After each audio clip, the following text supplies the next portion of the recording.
एक घने जंगल में, जहां पेड़ ऊंचे थे और नदियां मीठे पानी से भरी हुई थीं, वहीं दो छोटे जानवरों की अनोखी प्रेम कहानी जन्म ले रही थी। बादल नाम का एक सुंदर और निडर खरगोश था, जिसकी आंखें चांदनी की तरह चमकती थीं।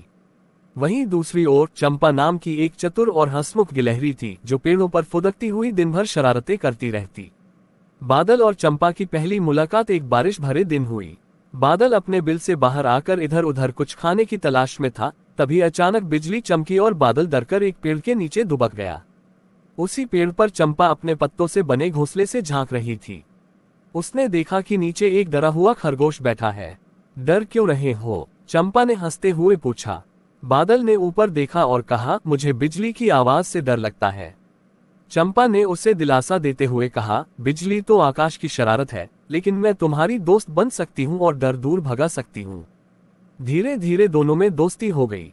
बादल हर रोज चंपा के पास आता और चंपा उसे पेड़ों की दुनिया की कहानियां सुनाती। दोनों साथ में खेलते, पत्तों के झूले पर झूलते और जंगली फलों का स्वाद चखते। समय बीतने लगा और दोस्ती कब प्यार में बदल गई, ये उन्हें खुद पता न चला। बादल चंपा की हंसी को अपनी खुशियों की धुन मानने लगा और चंपा को बादल का साथ सुरक्षित लगता। एक दिन जंगल में एक बड़ी मुसीबत आ गई। इंसान जंगल के पेड़ काटने लगे। चंपा का घर जिस पेड़ पर था, वह भी गिरने वाला था। चंपा घबराई हुई थी, लेकिन बादल ने बिना सोचे समझे कहा, मैं तुम्हें बचाऊंगा। बादल ने जंगल के जानवरों को इकट्ठा किया और एकजुट होकर इंसानों को रोकने की योजना बनाई।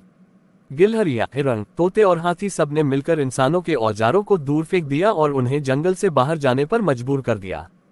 जंगल फिर से सुरक्षित हो गया। उस दिन के बाद बादल और चंपा की कहानी पूरे जंगल में मशहूर हो गई। सभी ने कहा कि उनका प्रेम जंगल का सबसे सुंदर तोहफा है। अब भी जब बारिश होती है, बादल और चंपा एक साथ बैठकर बारिश की बूंदों का आनंद लेते हैं, जैसे कि वह उनकी पहली मुलाकात की याद दिला रही हो। और इस तरह खरगोश, बादल और गिलहरी चंपा ने सिखाया कि प्यार में न कोई डर होता है और न कोई बाधा।